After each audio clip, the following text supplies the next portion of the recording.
Hey, welcome back.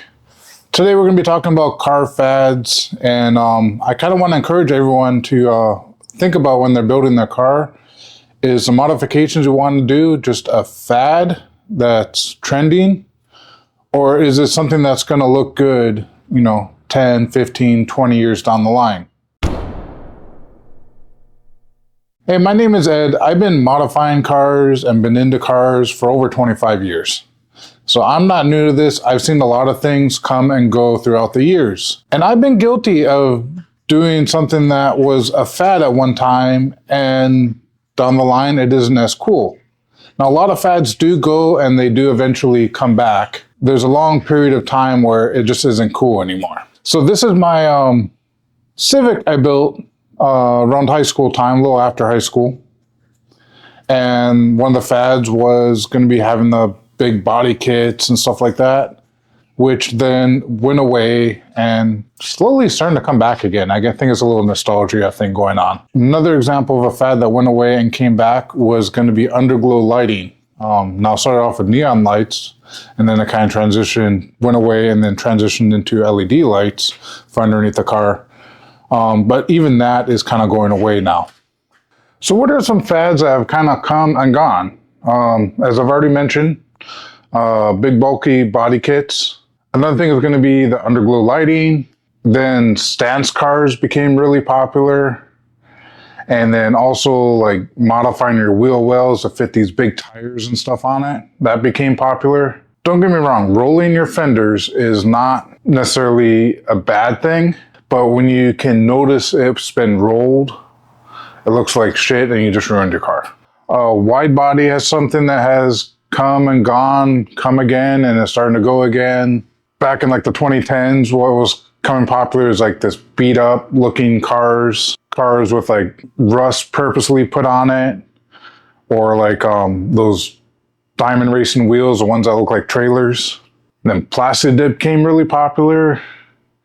A lot of people are plastic dipping their entire car. Then vinyl wrapping became a huge thing in the early 2020s, late 2019s. And now that's actually going away. It's becoming a lot less popular now. And that's just kind of scratching the surface of all the different fads that have come and gone. Some of them come again and they're going to go again. Thing is, how are you going to build a car that's going to look good for a long period of time?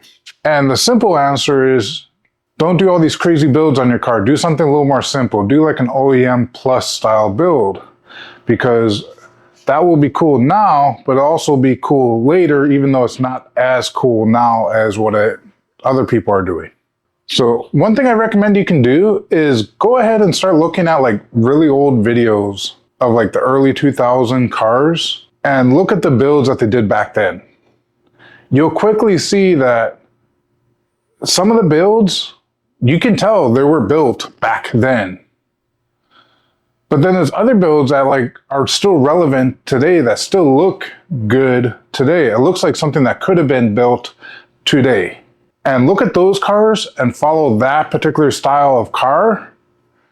And then if it looks good 20 years later now, it's probably going to look good 20 years later from now.